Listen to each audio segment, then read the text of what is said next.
One day after talking about having good injury luck, Zion Williamson doesn't return to the game after experiencing left ankle soreness. Is this a big deal or just precautionary after he looked really good in an unusual way against the Miami Heat? Plus, should we be concerned about Brandon Ingram? And by the way, Trey Murphy does it again. It's the Thursday episode of Locked On Pelicans. Let's go.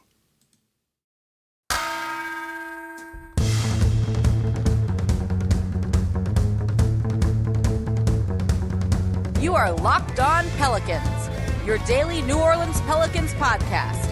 Part of the Locked On Podcast Network, your team every day. Welcome to another edition of Locked On Pelicans, the daily podcast covering your favorite team, the New Orleans Pelicans and NBA, part of the Locked On Podcast Network, your team every day, available wherever you get your podcasts and available on YouTube. I'm your host, Pelicans Insider, credential member of the media, Jake Madison, at NOLA Jake on Twitter. Here with y'all on this Thursday, and thank you for making Locked On Pelicans your first listen today and every day. We're completely free, breaking down everything you want to know about this team, including, unfortunately, injuries. One day after talking about how maybe injury luck was on the Pelicans' side, things might have turned a little bit on an ankle out during the first half of the Pelicans' loss to the Miami Heat. We're not going to spend a ton of time on this game because there's just not much to take away when Zion only plays a half. You have no Brandon Ingram. You have no Jonas Valanciunas in there. Against a good Miami Heat team, it's just kind of like one of those things when the refs weren't particularly great either. But Zion played and then didn't start for the team in the second half, which was a little bit eye-opening and a slight worry for you if you're a Pelicans fan. So we got an update on what happened to him. And during the game, the Pelicans announced he was not going to return with a left ankle soreness. Willie Green, after the game, said Zion is, quote, doing fine. Said Zion rolled his ankle and they expect him to be day-to-day. It's notable that they said that he had left ankle soreness and not a sprain. They've been very conservative with their players in preseason so far. Brandon Ingram has been ruled out with soreness from all 4 games that they've played so far. And we'll get more into Brandon Ingram in the next segment because I'll be honest, there's something in the back of my mind that's making me a little bit concerned there when it comes to him with the way he's handled injuries in the past.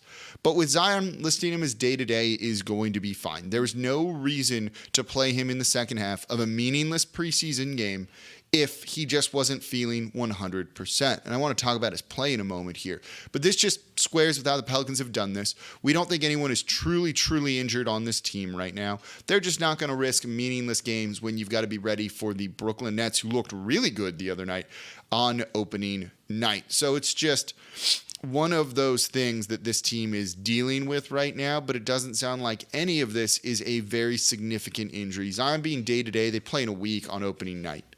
They play on the 19th on Wednesday. I can do math.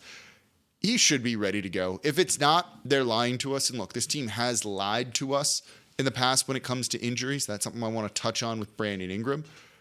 But this game was also interesting for the way Zion played too. So let's get into that here. You know, again, the injury, if you're looking just for the update on that, he's day-to-day. They're not calling it a sprain. They're calling it soreness. He's going to be fine. It doesn't seem like this is a real big deal or anything like that. In terms of how he played, if you're here for that, that was pretty interesting. That was a really interesting run that he had in the second quarter, because in the first quarter, nothing was going for him. He took 2 shots, missed them both, had 2 assists, which was good, and 0 total points. And then in the second quarter, and again, Miami is good, so that complicates things a little bit. But in the second quarter, they ran him at center. He played the majority of his minutes in the second quarter, a little over 5 minutes worth, at center, and they just straight blitzed the Miami Heat during that stretch. He was 3 of 5 from the field, but got fouled more and got to the line. Made 5 of 6 free throws, 2 assists. So he had 11 points, 2 assists, and was 5 of 6 from the line.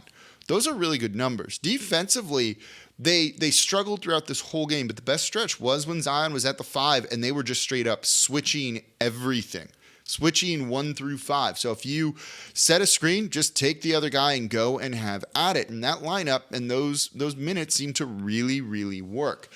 We've wondered if Zion could play the 5. Defensively, we've thought Probably not. He can play a small ball 5 on offense, but defensively, I'm not so sure. It worked in this one. It really, really worked in this one for the New Orleans Pelicans. Now, Bam Adebayo feasted when he was out there too and didn't quite work defensively against him. He had 10 points in the second quarter because they were playing small against him. He's also just an excellent, excellent player. But to see Zion at 5 and securing defensive boards and then just getting out and running, being able to attack the offensive glass because they don't really know who to, because he can just kind of outmaneuver some of these big men. It worked really well, and it was something we're not used to seeing. I thought it would be Trey Murphy playing a lot of the 5 for this team, but it doesn't sound like he's ready for that, nor does he necessarily want to do that, and that's fine. Zion, with his more stout frame, I think really could be that guy in short bursts, but it worked in this one. It's something that, if everyone plays on Friday, and they could, we might see CJ, we might see Brandon Ingram, we might see Zion Williamson. And again, we'll talk more about Brandon Ingram in the next segment. You might see some of. This was done out of necessity with no Valanciunas, no Jackson Hayes. You had Billy Hernangomez playing center starting. You didn't really have a backup. They put Zylan Cheatham there at 5 at times when they needed to spell Billy Hernangomez before going, let's just give it to Zion. Credit to head coach Willie Green for experimenting with that, almost out of necessity, and it seemed to work really well. Being able to get that defensive board and then just push. And you were almost always going to be in a fast break situation. You had 5 pretty quick guys out there on the court, so you didn't have a center that's kind of bringing up the rear, right? Just lumbering on down sometimes.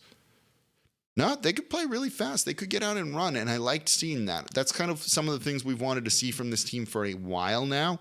Some of the weirder lineups that they could throw out there, which we're not totally getting to see in preseason with like the starters and people we're going to see during the regular season.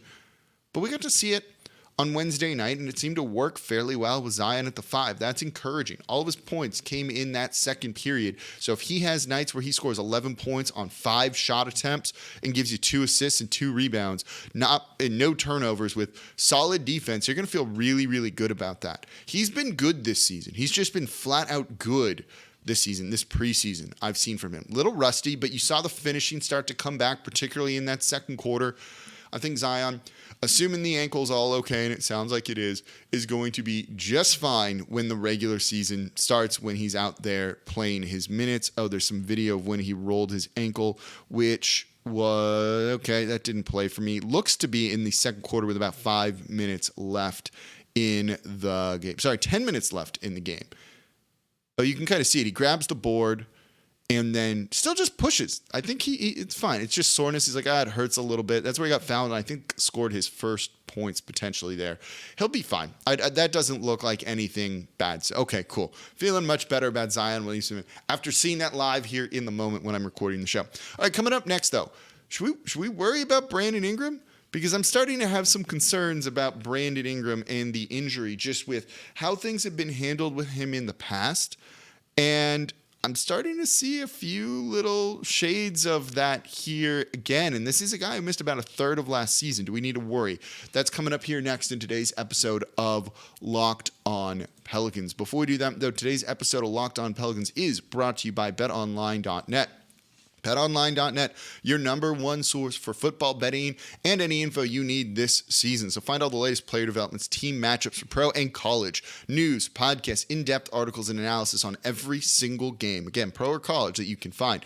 And as always, BetOnline remains your continued source for all your sports wagering information. You want live in-game betting to make these more fun? They've got it. You want NBA futures, MVP, most improved player, defensive player of the year, sixth man of the year? The Pelicans could have candidates for all of those. You can get in on it over at betonline.net. It's the fastest and easiest way to check in on all your favorite games and events. So head to betonline.net. You can also get there on your mobile device to learn more about the trends and the action happening right now. Betonline.net. BetOnline, where the game starts.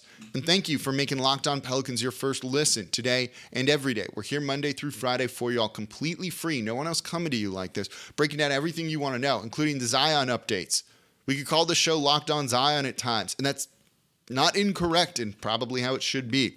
So we're here Monday through Friday, breaking it all down. Subscribe wherever you get your podcasts. You can leave a 5-star review with a comment, please. That helps. If you've never left a review before and you've watched the show a bunch, take the 30 seconds to leave a review if you're a podcast listener. Also, comment down below on YouTube. Those are the two biggest things you can do to help support the show right now. So if you want to support Locked On Pelicans, it doesn't take money. It takes 30 seconds of your time. So Brandon Ingram, we haven't seen him in preseason whatsoever. We've seen Zion play. CJ's missed games, then gone back and played. Not played particularly great, but I'm not worried about him as some of y'all are asking about him. But we haven't seen Brandon Ingram, who is dealing with toe soreness. That's what we have here. Soreness. So not a sprain, not anything necessarily bad. Toe soreness. I'm starting to get a little bit worried because he's going through practices. I don't know if he's being a full participant. Some days he is, maybe some days he isn't. It just kind of depends. But this is a guy who does have injuries linger with him at times. A guy who doesn't play his best unless he's fully healthy. We really saw this last year. I think we really saw this last season for this Pelicans team. You know, he had that stretch during their awful start where he didn't play 1, 2, 3, 4, 5, 6. It was 7 games. And it was a hip injury that was just lingering and lingering and lingering. And it just kept holding him out. And those 7 games, by the way, all L's for the Pelicans. Then he had a 5-game stretch from during the end of January. And of course, towards the beginning, mid-March, he missed a number of games too, where he just about 9 games where he didn't seem right. He missed about a third of the season all told. He missed almost as many games as Shai Gilgeous-Alexander did. And he was shut down for a tanking team. It's not ideal to see. Again, I don't think he's injury prone or anything like that, but knowing that he has injuries linger for a while and it keeps him out of action makes me a little bit nervous that you can't play through some toe soreness. And I get it, especially if it's big toe in any sport. That's the toe you use to push off of. So if you're jumping, you're putting a lot of weight that's flexing a lot. It can really hurt. Turf toe can derail careers, say, in the NFL. But to not see Brandon Ingram out there at all just yet, I get wanting to keep him healthy. So I'm of two minds about this. So one is like, could you play through and get out there on the court because it makes me think you're hiding something a little bit. And the Pelicans lie to us. They absolutely lie to us when it comes to injuries. They did it with Zion. They've done it with BI in the past. I'm not saying, but you kind of have that specter hanging over this whole situation, I think. Now, this could all get erased and he plays on Friday and hooray, we don't need to worry. As someone who covers this team, this is something I'm kind of looking at a little bit like this if you're on YouTube. Like a little bit of a skeptical look coming from me right now when it comes to this Brandon Ingram injury, and I'm starting to get a little bit concerned. If he's playing in practice, could we play him in a game? You still run a risk of aggravating it no matter what. The other part is, and the other side to me on this is, I know that he doesn't play well if he's not fully healthy. So if he's not fully healthy, don't go out and play him. And this could be easily what the Pelicans are doing. They've been very conservative when it comes to injuries this preseason. CJ has missed time. That we just saw Zion shut down with what doesn't appear to be a serious injury whatsoever. And now when it comes to Brandon Ingram, okay, they're not going to play him. Same for Dyson Daniels and Larry Nance Jr., who didn't play in this game. Dyson played 20 seconds the other night. Larry Nance Jr. looked like he was banged up. And he even said on Twitter, it's not a big deal. But they still didn't play him. And it wasn't a big deal. That might just be the approach that they're doing. You know, given that you're somewhat integrating Zion back in, and I know he knows how to play next to Brandon Ingram. He knows how to play next to CJ McCollum. Those guys can all coexist, and it's not a question. We're not going that direction with this. You still want to make sure they're all not rusty together, and they've gotten some time together beyond just practice and had real minutes. You're not getting that. Getting off to a fast start, as we talked about yesterday, is really important for this team. Can they all please play on Friday? Can they all please play on Friday? That's all I'm asking here. Just like a quarter together. Let them look good, and we'll all feel better. There's just too much PTSD when it comes to the New Orleans Pelicans and injuries and stuff like this for us to just sit here and be like, everything's fine. unless you're that like everything fine dog where, you're drinking your coffee and everything's burning around you. And hopefully, luckily, that's not happening right now. So it should be all okay. But given how they've handled some of this stuff in the past, it makes me a little bit nervous. That's all I'm saying.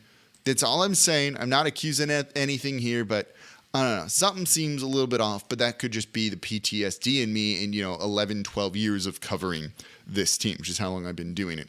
All right, let's talk a little bit more about the game. Trey Murphy coming up here next in today's episode of Locked On Pelicans. Y'all, he did it again. This dude's going to be really, really good. We all know that, right? Trey Murphy coming up here next in today's episode of Locked On Pelicans. And thank you for making Locked On Pelicans your first listen today and every day. We're here Monday through Friday for y'all, breaking down everything you want to know about the team. Now, for your second listen, go check out the Ultimate Pro Basketball Preview 2022. 6 episodes to get you ready for the NBA season. The one I'm on just dropped yesterday. It's on the Locked On NBA feed if you're on YouTube, or wherever you get your podcast. Just search Ultimate Pro NBA Preview 2022 on your Odyssey app, YouTube, or wherever you get your podcast. They talked about the rising teams, the Pelicans being one of them. I was on a panel discussion. It was a lot of fun. They're all really high on Zion and this team too. I think it was really interesting, particularly if you want to compare this team to the Minnesota Timberwolves. That is coming up here. It's on YouTube right now, actually. All right, go listen to that for your second listen. Okay, we are talking about Trey Murphy here. Wait, I do have the Trey Murphy promo drop that I can play. Hold on, here you go. Trey Murphy, fan of Locked On Pelicans. What's up, everybody? It's your boy Trigger Trey, and we're here on Locked On. Let's get it. Let's get it, right? Trigger Trey right there, which was so much fun. That interview is from Media Day if you do want to watch it and haven't already. Just search that on the YouTube page. It's titled as much. Dude did it again, right? He was going to come in and be able to play and have a big role in this game against the Miami Heat. And when you're looking at preseason, it's tough to figure out really what to take away. You're not playing regular rotations. Guys are sometimes playing against bench units that they normally won't be playing against. And you kind of just wonder, like, what's going on? What's there to take away? You want to know what you can take away?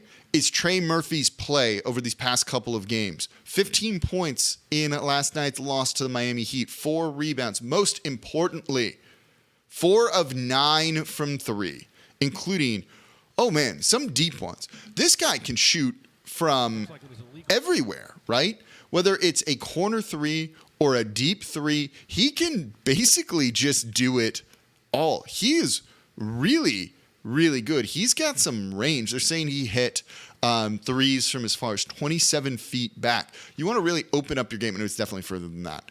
You do it by shooting deep threes. I've long said that you can't space the court for Zion Williamson because he's too effective at the rim. And when he does what he did, playing small ball 5 here, that's very true. But if you want to, you hit threes early on in transition that are deep or in the corners. Trey did that. 4 made threes, 2 above the break, 2 from the left corner. They get him the ball in the corner early on. He shoots it, he makes it. You saw Zion give a dish to him for a made 3 too, because he commands so much court gravity.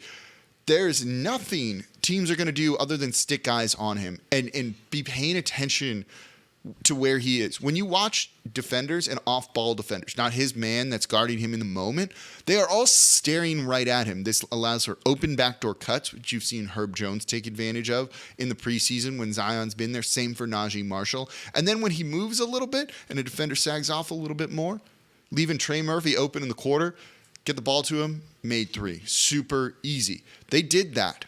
You've seen that. This is a guy that's going to be so important to what this team wants to try and accomplish this year. So important to what this team is going to want to accomplish this year. The deep threes, especially early on in transition, you got to stick a man on him, which means Zion's going to be breaking for the basket with one less defender in the way. That works for me. Trey's tall. He can pass the ball to him and get him, hit him as like a cutter, going down as a rim runner, going down to the hoop. He had an assist in this game. Defensively, his length bothers people. He had a chase down block. He had another block in this one and forced guys to take tough, bad shots in this.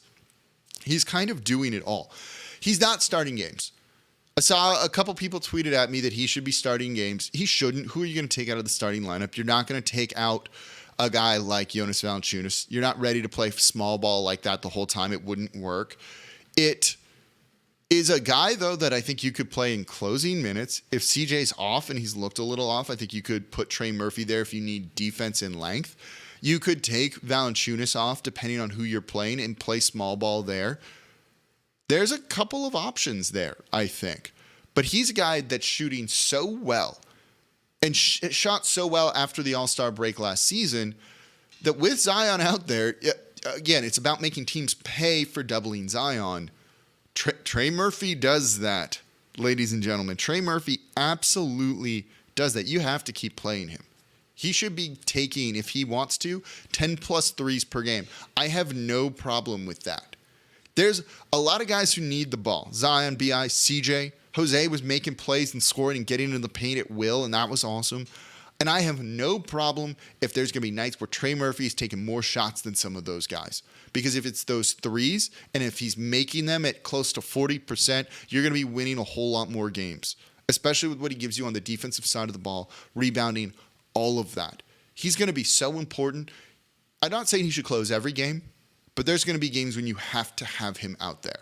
You can see they've walked right into a guy that is a perfect complementary player to the core guys that they have. That is a perfect situation for New Orleans. So this game kind of sucked. The Heat were playing with like a regular season, middle of the season intensity, and the Pelicans weren't down a bunch of people. It's fine to see Trey play like that when not a whole lot else was going on well. Great. Dig it. We've seen kind of the emergence of him this preseason. 7 made threes the other night, 4 of 9 here, including good defense. Give me more Trey Murphy when the regular season starts. Hopefully, next to Zion, B.I., and CJ, and everyone's okay. Hopefully. And hopefully we see them all play tomorrow in Birmingham. And we'll have another podcast on Friday as well. So Friday morning, we'll have another show for you. Should have Christian Clark of NOLA.com, the advocate, with me on the show. I got to text him to schedule time for that. Should be good. Another interview. We'll get you set for the weekend, get you start for some of the regular season. 3 more shows before we get there after tomorrow. It's going to be a lot of fun. So make sure you subscribe to Locked On Pelicans wherever you get your podcasts and on YouTube. And as always, I'm your host, Jake Madison, at NOLA Jake on Twitter. I'll be back with you all tomorrow.